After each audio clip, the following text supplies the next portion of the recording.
ओम शांति। आज का विषय है एक बाबा दूसरा ना कोई।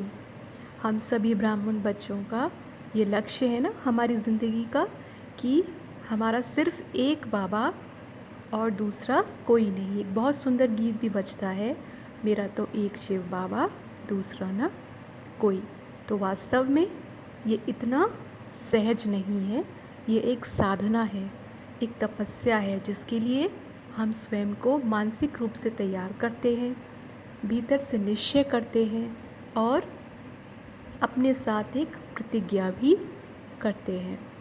तो आज इस पर चिंतन करते हैं कि कैसे हम सहज योगी बने। जैसे बाबा कहता है ना, बच्चे तुम सदा श्रेष्ठ राजयोगी आत्मा हो। तो सदा योगी, श्रेष्ठ योगी, सहज योगी, स्वतः योगी, कर्म योगी, ये श्रेष्ठ राजयोगी आत्मा के ही भिन्न भिन्न एडजेक्टिव्स हैं। जैसे जो कर्म योगी है वो सहज योगी है, ऑब्वियस है। तो कैसे हम एक रस स्थिति में रहें, कैसे हमारी बुद्धि स्थिर रहे, ये बहुत इम्पोर्टेंट है। असल में ये हमें निरंतर अभ्यास के बाद ही प्राप्त होता है। बाबा हमेशा कहता है, बच्चे बहुत काल का पुरुषार्थ अंत समय में काम आएगा। तो एक स्ट्रैटेजी के साथ, एक लॉन्ग टर्म स्ट्रैटेजी के साथ, एक दूर के विज़न के साथ हमको चलना पड़ता है। लेकिन उसके साथ साथ हमारा फोकस, हमारा क्राइटेरिया हर दिन के पुरुषार्थ पर होना चाहिए।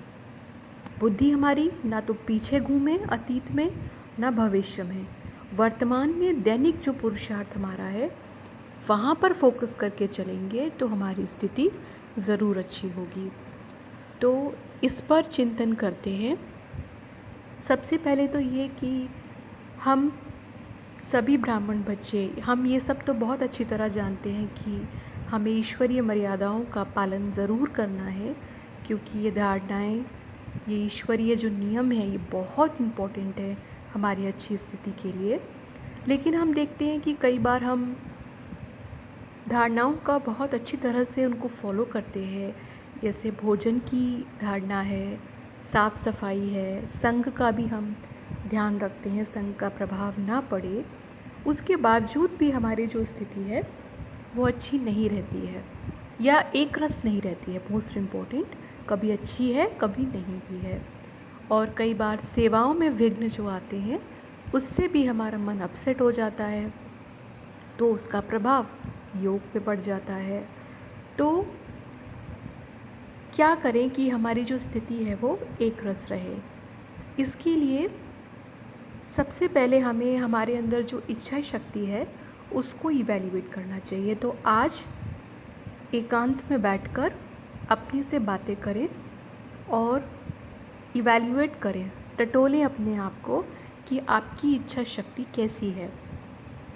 कहते हैं कि जैसे कोई पानी में डूब रहा हो तो उससे कोई पूछे जाके कि तुम्हें इस समय किस चीज़ की इच्छा है, तो जिस तरह से पानी में डूबने वाले को उस समय सिर्फ सांस की यानी वायु की इच्छा होगी, उतनी ही इच्छा अगर उस एक्सटेंट तक की इच्छा किसी को अपनी सफलता पाने के लिए है तो उसको वो सफलता ज़रूर मिलेगी, उसको वो अपना लक्ष्य ज़रूर मिलेगा। क्योंकि जब हम हाई विल पावर से कोई भी काम करते हैं तो हम अपना संपूर्ण उस कार्य में लगा देते हैं, जैसे उसके साथ हम एक हो गए, मर्ज हो गए। तो इच्छा शक्ति बहुत इम्पॉर्टेंट है। अगर हमारा ये लक्ष्य है कि हमको श्रेष्ठ राजयोगी आत्मा बनना है, तो इच्छा जब बिखरी हुई होती है ना तो वो लीकेज का काम करती है। क्या है इच्छा? लीकेज। लेकिन जब हम अपनी शक्ति को कंसंट्रेट कर कर एक जगह लगा देते हैं तो वो हमारी ताकत बन जाती है। तो यहाँ इच्छा शक्ति कैसे आएगी? समर्पण से। समर्पण भी कैसा? हर प्रकार से, शरीर से, तन मन धन बुद्धि, जो भी बाबा ने खजाने हमको दिए हैं, हमारा समय, श्वास, सब कुछ। तो इसको एनालाइज करें, आप कितने समर्पित हैं परमात्मा के प्रति। तो उसी ही प्रपोर्शन में आपकी इच्छा शक्ति भी ज़रूर होगी। तो आज उसको इवैल्यूएट करेंगे तो पता पड़ेगा कि अगर लीकेज कहीं हो रही है जिसकी वजह से इच्छा शक्ति कम है, तो क्या क्या विघ्न है या क्या क्या लूप होल्स हैं, आपको पता पड़ेंगे तभी आप ठीक कर पाएंगे। तो पहला तो ये। दूसरा, एकरस स्थिति के लिए जीवन में कभी भी कोई आधार नहीं बनाए। जैसे हमारी जीवन अकेले तो नहीं चलती है, कभी भी हम जीवन में कोई भी बड़ा कार्य करते हैं, कोई बड़ी सक्सेस पाते हैं, तो बहुत लोगों की दुआएं, उनका प्यार, उनका आशीर्वाद हमेशा साथ होता है, भले वो सीधे रूप से दिखे या ना भी दिखे। बावजूद इसके कि हमारे पास सब कुछ है, हर प्रकार से संपन्नता है, अच्छे रिश्ते हैं, सब कुछ है, उसके बावजूद भी जब कभी कोई प्रॉब्लम आती है, कोई विघ्न आता है, तो आपका दिल किसकी तरफ देखता है, किसको याद करता है? आपको क्या लगता है उस वक्त कि आपका सहारा कौन है? क्या उस वक्त पति याद आता है, बच्चे याद आ जाते हैं, आपके गुरु याद आ जाते हैं, जो आपको लगता है कि ये हमारा सहारा है? तो अगर ऐसा है तो यानी आपने उनको अपना आधार बनाया है। तो ऐसी स्थिति एक रस नहीं रहेगी। अब इसका अर्थ ये भी नहीं है कि हम तो कहने लग जाएं अपने परिवार से कि हमें तो बाबा मिल गया, आपकी अब ज़रूरत नहीं है, या लोगों से हम मिक्सअप करना छोड़ दें, हंसना बोलना छोड़ दें, और न्यारेपन का ये अर्थ समझें कि हमें तो बिल्कुल ही अलग थलग लोगों से रहना है। वास्तव में न्यारापन हमें और बेहतर तरीके से आत्माओं को समझने और उन्हें प्यार करने की समझ और शक्ति देता है। तो ये भीतर से समझना है, सूक्ष्म में केवल, क्योंकि रहेंगे तो यही ना संसार में आत्माओं के साथ, चाहे लौकिक जीवन है चाहे अलौकिक जीवन है। तो ऐसे कहना नहीं है, भीतर से समझना है, क्योंकि हमने ज्ञान में समझा है कि आत्मा और परमात्मा का बेसिक जो अंतर है वो स्पष्ट रीति हमको समझाया गया है। तो कोई भी आत्मा किसी भी आत्मा का आधार बन नहीं सकती है, ऐसा लॉ नहीं कहता है। तो फिर हम इस सत्य को अपने जीवन में धारण करें, इस बात को समझें कि हमारी ज़िंदगी की कहानी एक बाप के इर्द गिर्द घूम रही है। कौन सी ज़िंदगी? 84 जन्मों की कहानी। तो कैसे घूम रही है, इस पर आज एनालिसिस करिए, शुरू से लेके अभी तक। फिर हमें अपने अंदर ये भी एग्जामाइन करना है कि कई बार हमें लगता है कि नहीं, हमने किसी को आधार नहीं बनाया है, लेकिन सूक्ष्म में हमें जैसे किसी से लगाव हो जाता है तो उसकी निशानी झुकाव है, या कई बार हम नहीं समझ पाते हैं तो थोड़ा सा कहते हैं कि नहीं, थोड़ा सा आधार बना लिया है किसी को भी, तो वो हमको चेक करना चाहिए। तो ये एक दूसरा इम्पोर्टेंट पॉइंट है, क्योंकि हम सभी ब्राह्मण बच्चे बाबा के बहुत प्यारे बच्चे हैं, बहुत निकट हैं हम बाबा के। तो जाहिर सी बात है कि हम अपना अस्तित्व बाबा के साथ बहुत गहराई से अनुभव करते हैं। लेकिन इस अनुभव में अगर परसेंटेज हो जाती है तो उसका भी फ़र्क हमें लक्ष्य प्राप्ति में आता है। यानी 99.9 भी नहीं होना चाहिए तो भी अंतर पड़ेगा, 100% होना चाहिए, तब हमको लक्ष्य प्राप्त होता है। क्योंकि एक है लक्ष्य को पूरा प्राप्त करना और एक है परसेंटेज में प्राप्त करना, तो अंतर तो है ना। तो आज क्या करेंगे, अपनी इच्छा शक्ति को एग्जामाइन करेंगे, इवैल्यूएट करेंगे अच्छे से और विद सॉल्यूशंस के साथ। ऐसे नहीं सिर्फ एग्जामाइन कर लिया, एग्जामाइन का मतलब प्रॉपर एनालिसिस, उसका कारण, निवारण, सॉल्यूशन, और कल के लिए कि कल से हम अपनी इस चीज़ को किस तरह से ठीक करने वाले हैं, उसका प्लान बनाकर ही सोने के लिए जाएंगे। दूसरा, आधार वाली बात ये ध्यान रखेंगे। तीसरा, स्थिर बुद्धि। स्थिर बुद्धि के लिए ये है कि वो स्थिर बुद्धि रह सकते हैं जो इस जीवन की यात्रा में चलते चलते सब कुछ करते, जैसे परिवार में रहते, अलौकिक परिवार में रहते, समाज में अपनी भूमिका अदा करते, सभी संबंधों को निभाते, ईश्वरीय सेवाओं को करते हुए, जो सब कुछ करते हुए भी अपनी स्वस्थिति में स्थित रहता है, जो अपनी सत्यता है, अपना स्वधर्म है, अपने गुण धर्म है, अपने संस्कार है, जो अपनी रियलिटी है आत्मा की, जो उसके साथ कंफर्टेबल है, हैप्पी है, रिलैक्स है एंड मोस्ट इम्पॉर्टेंट सेटिस्फाइड है, उसकी बुद्धि बाहर नहीं भटकती है। बुद्धि बाहर भटकती है देहभान के कारण। वैसे तो बुद्धि का स्वभाव वास्तव में भटकना है ही नहीं, क्योंकि बुद्धि में अपवित्रता के कारण हल चलाती है, तो उसको दुख होता है, दर्द होता है भटकने से।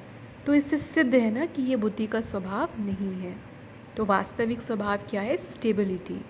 I am a stable being. तो स्थिर रहने के लिए अगर हम समझ सकें तो सरल हो सकता है, और नहीं समझे तो बहुत बहुत मुश्किल हो सकता है। ये समझना है कि जो हमारी सत्यता है बस उसके साथ हमको जीना है। तो हमको समझ में आया ना बाबा कितना समझाता है बच्चे, झूठ खंड सचखंड क्या होता है। तो ये देह झूठ है, ये रियलिटी नहीं है ना। तो ये जो चमड़ी है, ये जो देह है, इसके साथ जो भी चीज़ें हैं, आपका नाम, जाति, धर्म, देश, और जो भी है आपका प्रोफेशन, आप डॉक्टर हो, वकील हो, कोई ऑफिसर हो, कुछ भी हो, तो ये सारी चीज़ों का बोझा लेकर क्यों चलना है? क्यों चलना है इसके साथ? ये रियलिटी नहीं है ना, तो इसमें हम क्यों फंसे हुए हैं? तो ये हमें अपने से पूछना है। ये सारा एक्टिंग का पार्ट है। बाबा समझाता है बच्चे तुम एक्टर आत्मा हो। तो ये जो हम रोल्स प्ले करते हैं, तो रोल्स प्ले करते हैं तो हमको सब कुछ मिलता है। इस देह में जब प्रवेश करते हैं तो इसके साथ सबसे पहले संबंध जुड़ता है, तो इसको एक नाम मिलता है। फिर हम खुद को आइडेंटिफाई करने लगते हैं इसके साथ, तो फिर रिलेशंस होते हैं, फिर जो कुछ भी हम यहाँ करते हैं तो वो सब एक्टिंग का हिस्सा है। तो एक्टिंग तो इन्जॉय करने के लिए है ना, बेस्ट पार्ट प्ले करने के लिए है। तो एक्टिंग रियलिटी नहीं है, रियलिटी है स्वमान। स्वमान बहुत इम्पॉर्टेंट है। स्वमान से एक बात याद आई कि स्वमान को भी लोग जितना इम्पोर्टेंटली लेना चाहिए उतना नहीं लेते हैं। जैसे बाबा ने भी अभी कहा था, बड़ी इम्पॉर्टेंट लाइन थी कि जब तुम जानते हो तो सूक्ष्म में खुशी होती है, जब तुम मानते हो तो शक्ति आती है, और जब तुम मान कर चलते हो तो नशा आता है। क्या? वो टाइटल्स जो बाबा ने हमको दिए हैं। देखो, जब हम बाबा के पास जाते हैं ना, तो हमारा घर तो बहुत पवित्र है और बाबा भी बहुत शक्तिशाली है। तो बाबा तो शक्तिशाली है ही, लेकिन उनके पास जाने के लिए हमको भी तो शक्तिशाली बनना पड़ेगा ना। तो कैसे बनेंगे? अपने भिन्न भिन्न टाइटल्स को अच्छी तरह से स्मृति में ला के बनेंगे। यानी अमृत वेले सुबह उठकर सबसे पहले हम डायरेक्ट ऐसे ही योग में नहीं बैठे, सबसे पहले हम अपने भिन्न भिन्न टाइटल्स की स्मृति को रेनफोर्स करें, जिससे हमारी स्थिति अच्छी होती है। तो स्वमान कोई बस यही नहीं है कि स्वयं को मान देना, वो तो है ही, लेकिन वास्तव में स्वमान को आप स्वीकारें, आपकी रियलिटी है, आपकी आइडेंटिटी है। दुनिया में भी देखते हैं ना, सेल्फ एस्टीम कितना इम्पोर्टेंट होता है। यानी सेल्फ एस्टीम क्या? जिसके आधार से हम स्वयं को अनुभव करते हैं, महसूस करते हैं कि हम हैं कौन, क्या हैं हम। तो वैसी ही दुनिया भी हमको देखने लगती है, हमारा रिफ्लेक्शन वहाँ पहुँचता है तो दुनिया भी वैसे ही देखती है। तो सेल्फ एस्टीम के बिना थोड़ा ना जी सकते हैं, सेल्फ एस्टीम तो चाहिए ना, क्योंकि ज़िंदगी के सारे एस्पेक्ट्स फिर सेल्फ एस्टीम से ही इन्फ्लुएंस्ड होते हैं। तो बाबा बता रहा है कि बच्चे तुम ब्राह्मण आत्मा मतलब ये हो, ऐसे ऐसे हो। तो वो हमारी सत्यता है, उसके साथ हमको चलना है। ये हम अपनी खोपड़ी पे लेकर क्यों चल रहे हैं कि मैं डॉक्टर हूँ, मैं ये हूँ, मैं वो हूँ? क्योंकि अगर हमें रूहानी नशा नहीं है तो ज़रूर कोई और नशा है ना। तो वो नशा तो किसी काम का नहीं है, व्यर्थ है, वो समय भी बर्बाद कर रहा है और हमें अपने में फंसाया हुआ है। तो हमें ये देखना है, स्वमान की इम्पोर्टेंस को हमें समझना है। स्वमान को बहुत सीरियसली लीजिए, वो आपकी रियलिटी है, आपकी आइडेंटिटी है, आपका एग्जिस्टेंस है, बहुत इम्पोर्टेंट है। तो ये चीज़ें ध्यान रखेंगे। और स्थिर बुद्धि बनने के लिए जो भी ईश्वरीय धारणाएं हैं वो तो हमें ध्यान रखनी ही है, और बहुत सारा परहेज़ भी करना पड़ेगा ज़रूर। ये भी बात है, जैसे रेस्ट्रेंट शब्द है अंग्रेज़ी का, कि अगर हमें अपना लक्ष्य चाहिए तो परहेज़ तो करनी पड़ती है ना। कोई भी बड़ी चीज़ प्राप्त करनी होती है तो उसमें अगर हम आजकल के समय को देखें तो एक तो ब्रह्मचर्य है जो बाबा कहते हैं युगल के लिए, तो वो हो गया। तो वो बहुत इम्पोर्टेंट है, फर्स्ट स्टेप है। लेकिन इसके अलावा मनसा वाचा कर्मणा हर प्रकार से प्योरिटी बहुत इम्पोर्टेंट है। प्योरिटी ही हमारा बेस है, हमारा फाउंडेशन है। तो इसके अलावा जैसे अभी के समय में मोबाइल फ़ोन है, क्योंकि मोबाइल फ़ोन में क्या है कि आजकल का समय कुछ ऐसा ही है कि आप कितना भी कोई प्रोडक्टिव चीज़ देख रहे हैं, किसी पर्पज़ से आप देख रहे हैं, तो भी अगर आपने रेस्ट्रेंट नहीं किया तो भी आपको कुछ ना कुछ, जैसे गूगल के एड्स होते हैं, लिंक्स होती है, अननेसेसरीली आपको नहीं चाहिए, आपको ज़रूरत नहीं है, तब भी आपको सोशल मीडिया वो परोस कर देता है। तो ऐसे में आपको खुद को उससे रेस्ट्रेन करना पड़ेगा। हर जो चीज़ हम देख लेते हैं तो वो फ़िल्टर नहीं होती है, इतना इजी नहीं है। तो हमें खुद को रेस्ट्रेंट करना है। कैसे करेंगे? एक तो हम अपने समय सीमा को बांधें कि हमें मोबाइल का यूज़ पूरे दिन में कितना करना है, कितना ज़रूरी है। समय बहुत कीमती है ना, तो ये बहुत इम्पोर्टेंट है। फिर क्या क्या करना है, कैसे करना है, और उसके साथ साथ आपको स्ट्रिक्ट सेटिंग्स का यूज़ कर कर भी अपने को रेस्ट्रेन करना पड़ेगा। आप सेटिंग्स यूज़ नहीं करोगे तो आपको प्रॉब्लम आनी ही है। जैसे हम यूट्यूब यूज़ करते हैं अगर, या फेसबुक यूज़ करते हैं, उसमें आप अगर सेटिंग्स नहीं अपनी चूज़ करेंगे तो कुछ भी आता रहेगा आपकी वॉलपेपर पे, कुछ भी आता रहेगा, तो वो आपके लिए ठीक नहीं है। तो ये है। इसके अलावा भोजन होता है, वो बहुत इम्पोर्टेंट होता है। भोजन का बहुत बहुत प्रभाव पड़ता है। तो गलत सलत चीज़ें, उल्टी सीधी चीज़ें नहीं खाएं, ये बहुत इम्पोर्टेंट है। संग का भी ध्यान रखना बहुत ज़रूरी है। तो रेस्ट्रेंट तो है, अगर हमें ये लक्ष्य प्राप्त करना है तो हमें अपने को सेल्फ रेस्ट्रेंट करना पड़ेगा। तो कैसे करेंगे? जब हम समझेंगे कि जब हम संयम करते हैं तो संयम से हमको सुख मिलता है, मर्यादाओं का पालन करने से खुशी मिलती है, अच्छा लगता है। तो जब ऐसा लगेगा तभी हमें उसको करने का मन करेगा। इसके अलावा सेवाओं में जब विघ्न आते हैं तब भी हमारी स्थिति खराब हो जाती है, तो फिर योग तो करने से रहे। तो ये जो मूड स्विंग्स होते हैं ना, इसके पीछे मन होता है हमारा। ये जो मन है ना, तो हमें समझना है कि ये मन तो हमारे अधीन है ना, ये हमारे अधीन है, तो हम मालिक हैं। तो फिर मन की ऐसे कैसे हिम्मत हो सकती है? तो इस तरह से समझना चाहिए कि मैं आत्मा मालिक हूँ। स्वराज्य अधिकारी का जो अभ्यास है वो बहुत इम्पोर्टेंट है। तो मूड स्विंग्स अगर हमको आती हैं, हमारा मूड अगर परिवर्तन जल्दी जल्दी होता है, तो फिर योग कैसे कर सकेंगे? तो इसके लिए सेवाओं में जैसे मुख्य रूप से बाबा बताते हैं कि एक दूसरे के विचार क्लैश करना एक दूसरे के साथ। इसके अलावा वही है कॉमन, हम जानते हैं, अहंकार का विघ्न, ईर्ष्या का विघ्न, मान नाम शान का विघ्न, तो ये विघ्न आते हैं। तो जैसे विचार के लिए बाबा ने कहा है कि बच्चे, जब भी तुम किसी से बात करते हो तो हमेशा एक दूसरे के विचारों को रिगार्ड दो।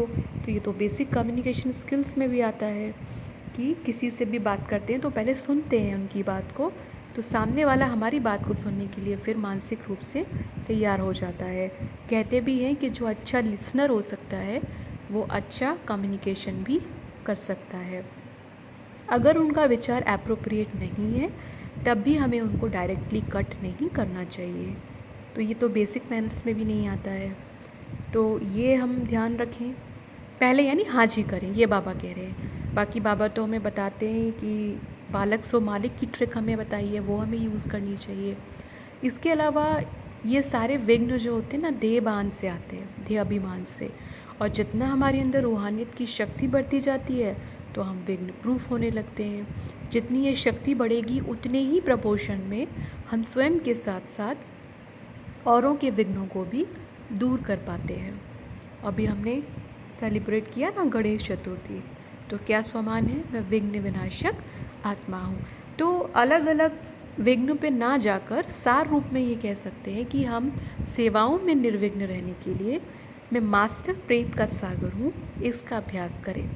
जैसे बाबा है, तो बाबा कितना प्यारा है, इतना लवली है, इतना मीठा है। क्यों है? क्योंकि बाबा में ये सब चीज़ें नहीं हैं।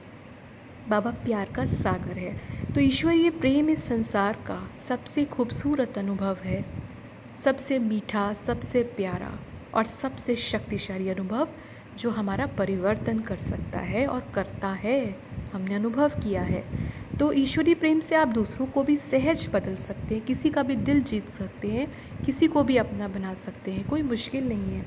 आपके सामने कैसी भी आत्मा है, रूखे स्वभाव वाली है, कड़े संस्कार वाली है, बहुत जटिल स्वभाव वाली है, अगर आप में भी बाबा की तरह प्यार है, आप भी अगर मास्टर प्रेम का सागर हो, तो आपके 2 मीठे बोल, प्यार की दृष्टि, आपका वाइब्रेशन मोम की तरह उस आत्मा को पिघला सकता है। तो ये एक्सपेरिमेंट करके देखना चाहिए। तो फिर ये क्या विघ्न है? अहंकार है, ईर्ष्या है, ये अपनी कमज़ोरियाँ हैं ना।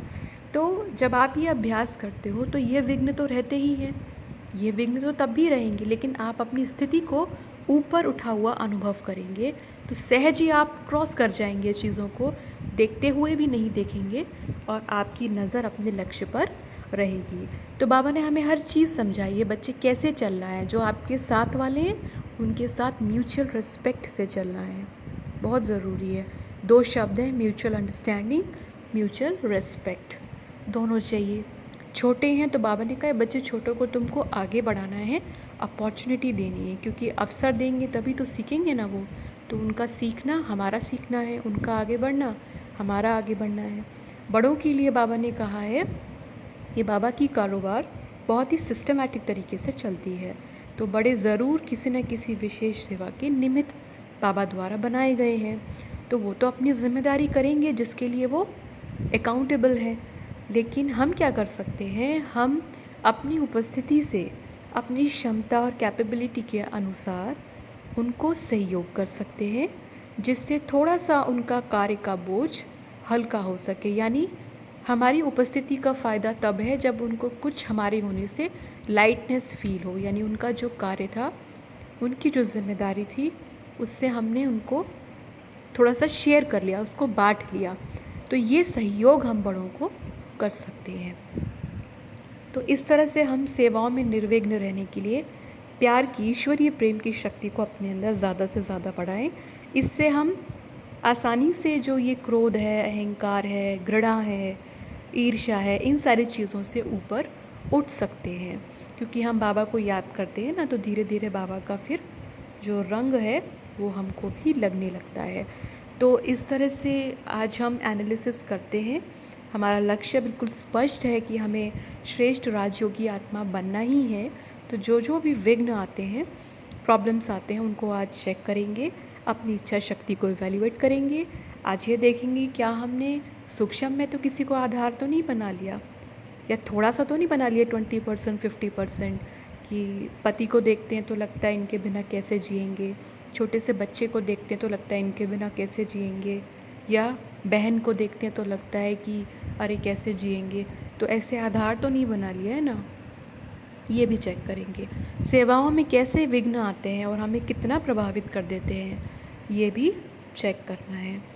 अभी हम अगर थोड़े समय में भी प्रभावित होकर ठीक हो जाते हैं, वो भी अच्छी बात है, बट बाबा ने हमें वो मार्जिन भी नहीं दिया है। बाबा ने कहा है कि तुम्हारी स्थिति बिल्कुल ही नहीं ख़राब होनी चाहिए। वो भी बहुत अच्छा है कि ख़राब होती है और जल्दी सही हो जाती है, वो सबका टाइम अलग अलग होता है, लेकिन बाबा हमसे ये एक्सपेक्टेशंस नहीं रखता है। बाबा की एक्सपेक्टेशंस ये है कि तुम्हारी स्थिति ख़राब ही नहीं होनी चाहिए कभी, बाबा तो ये कहता है। तो वैसा हमें ध्यान में रखकर पुरुषार्थ करना है, और अपनी धारणाओं का भी हम ध्यान रखें, और हाँ, रेस्ट्रेंट का भी हम बहुत ज़्यादा ध्यान रखें। कई बार जब हम अपने पे कड़ी नज़र नहीं रखते तो बहुत सारा समय हम बर्बाद कर देते हैं। तो वो हमें बर्बाद नहीं करना है, because time is money, time is life कहा जाता है ना। तो समय को बर्बाद करना माने जीवन को बर्बाद करना। तो आज इस पर चिंतन करते हैं और कल के लिए एक बहुत अच्छा प्लान, जिसको कि हम पूरा ज़रूर करेंगे, वो बनाते हैं। ओम शांति।